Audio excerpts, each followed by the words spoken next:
बिस्मिल्लाहिर्रहमानिर्रहीम। Welcome back to Software Hub. Last time C++ में हमने डिस्कस किया था ओनली इनपुट आउटपुट स्ट्रीमिंग। ठीक है, आज हम पढ़ेंगे decision making statement in C++।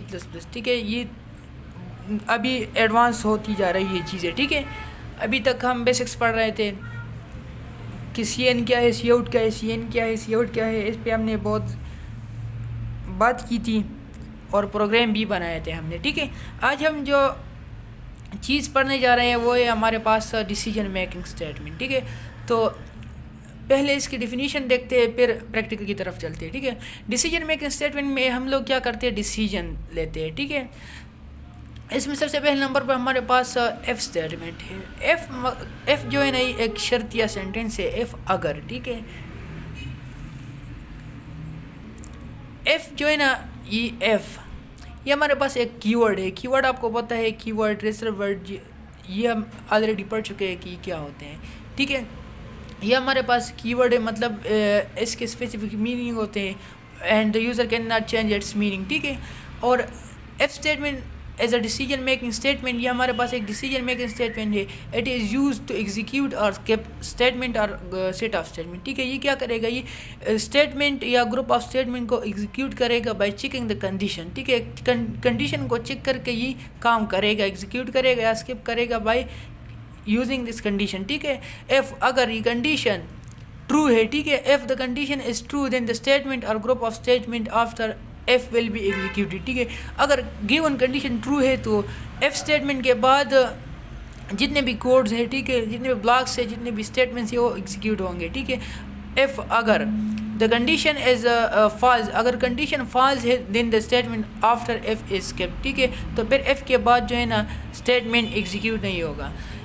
इसको यूज़ करने के लिए हमारे पास जनरल सिंटैक्स ये। ठीक है, जनरल सिंटैक्स जो है ना, ये आपने याद करना है, इसको रिमेंबर रखना है कि किस तरह हम एफ कंडीशन का इस्तेमाल करते हैं। एफ कंडीशन का सिंटैक्स ये है कि सबसे पहले एफ कीवर्ड आएगा, इसके बाद जो है ना ब्रैकेट के अंदर कंडीशन आएगा।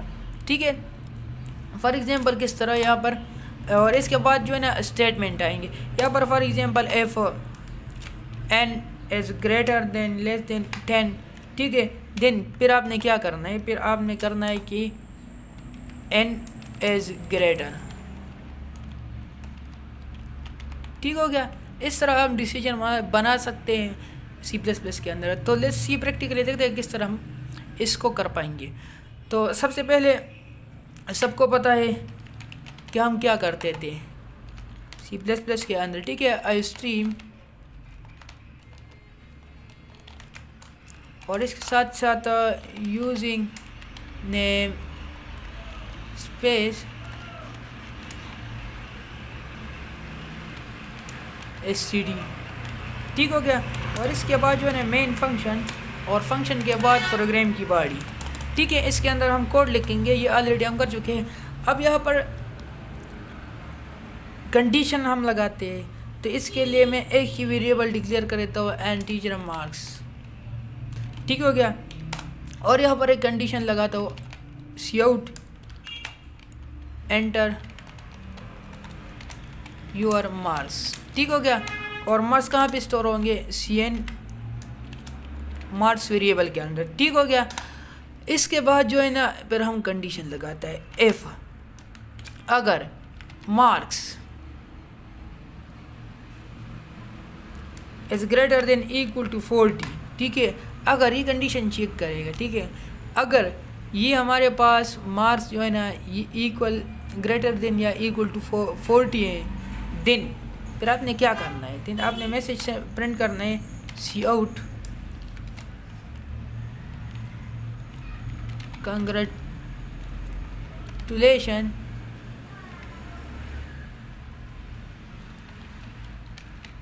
You have passed.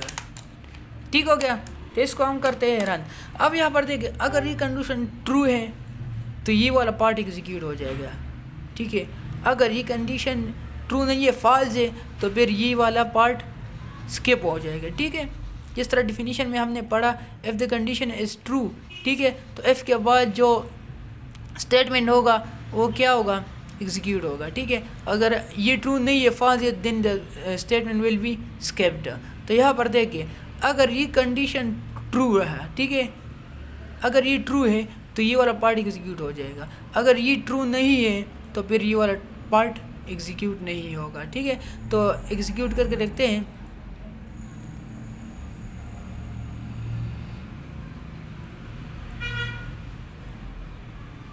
यहाँ पर भी देखें, मैं आपको यहाँ से कर रहा हूँ ताकि आपको समझ आए।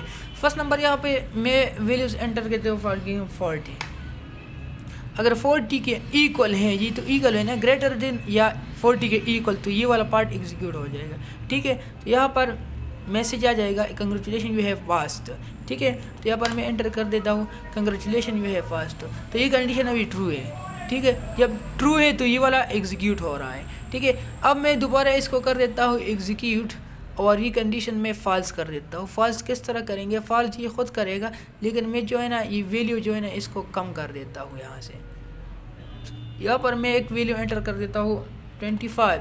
अभी ये कंडीशन ट्रू है कि नहीं है, ये नहीं है ट्रू, ठीक है, क्योंकि यहाँ पर मैंने कंडीशन लगाई है अगर मार्क्स ग्रेटर देन या इक्वल टू 40, तो फिर आपने ये नीचे वाला जो है ना ये मैसेज आपने प्रिंट करना है, ठीक है। अब 25 जब हम एंटर करते हैं तो फिर ये कंडीशन फॉल्स होता है, ठीक है। और फॉल्स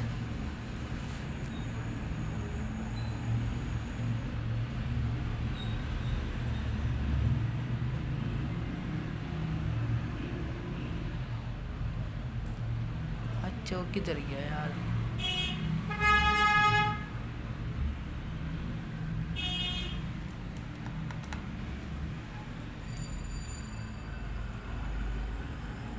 ठीक हो गया। यहाँ पर मैं 25 लिख देता हूँ, तो फिर आप चेक करेंगे कि ये क्या है। यहाँ पर कोई भी मैसेज प्रिंट नहीं हुआ, अभी डायरेक्ट प्रोग्राम ख़त्म हो रहा है, ठीक है। ये वाला पार्ट एग्जीक्यूट नहीं है हुआ अभी, ठीक है। तो इस तरह हम कंडीशन लगा सकते हैं। एक और प्रोग्राम करते हैं,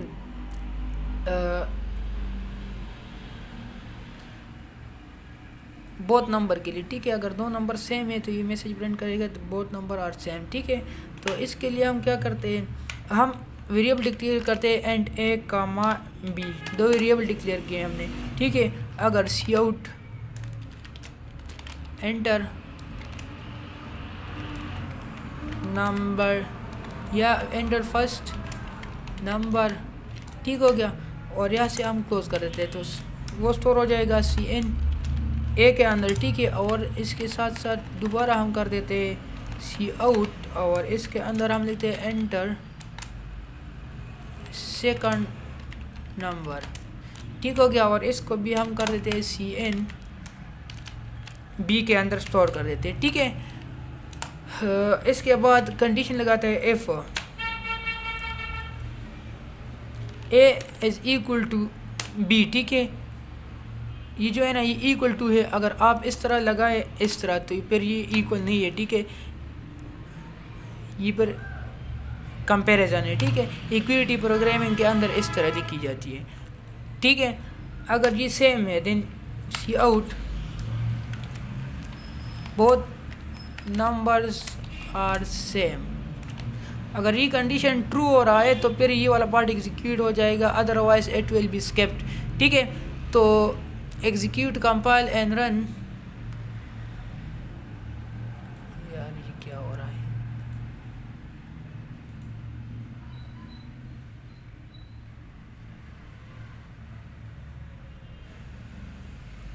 यहाँ पर सेमीकोलन में से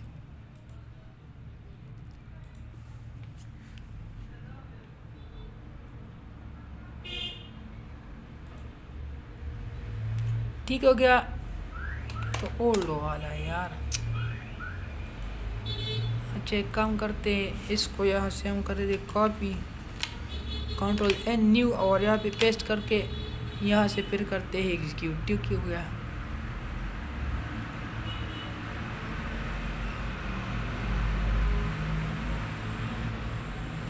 एंटर नंबर 1 फॉर एग्जांपल मैं एक नंबर लिख देता हूँ 20 और दूसरा मैं एंटर करता हूँ 20, ये दोनों सेम है, बोथ नंबर आर सेम, ठीक है। अगर मैं डिफरेंट नंबर यहाँ पे एंटर करूँ तो फिर ये वाला पार्ट एग्जीक्यूट नहीं होगा। ठीक है, यहाँ से आप देखिए फॉर एग्जांपल मैं एक 40 लिख देता हूँ और दूसरा में 50, both number are not same, तो ये सेम नहीं है, तो इसलिए यहाँ पर कुछ भी नहीं आ रहा। ठीक है, पार्ट एग्जीक्यूट हो गया अभी। क्लियर। इसके अलावा बहुत सारे प्रोग्राम में इस तरह स्क्वायर के लिए भी हम प्रोग्राम लिख सकते हैं।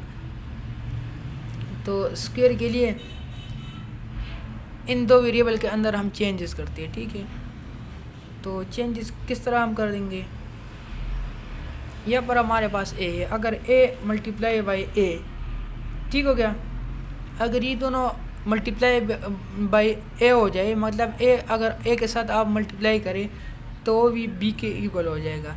तो फिर सी आउट के अंदर हम यहाँ पर लिखेंगे the second number is the square of first number. ठीक है, द सेकंड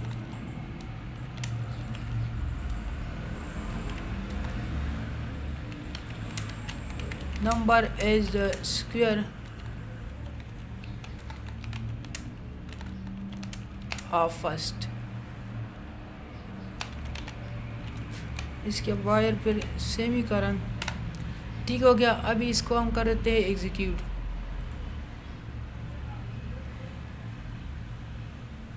यहाँ पर मैं लिख देता हूँ 5, दूसरा मैं लिख देता हूँ 25। The second number is the square of first. ठीक है, ये ठीक है तो इसलिए ये आ रहा है। ठीक है, इस तरह अगर मैं यहाँ पे लिख लूँ 25 और यहाँ पर 5, तो फिर एग्जीक्यूट नहीं हो रहा। ठीक है, तो इस तरह हम डिसीजन मेकिंग स्टेटमेंट का यूज़ कर सकते हैं C++ के अंदर। क्लियर है।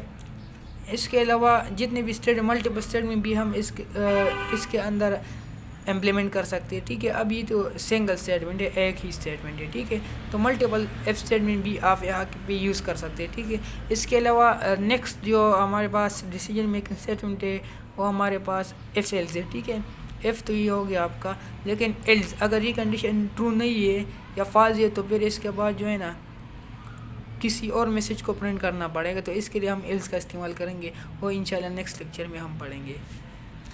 इसमें इश्यू वगैरह कोई मसला तो इसको मैं थोड़ा से कम कर देता हूँ। ठीक है, अभी इसका स्क्रीनशॉट ले लिया और अपने पास सेव करें। ठीक हो गया। Thank you for watching.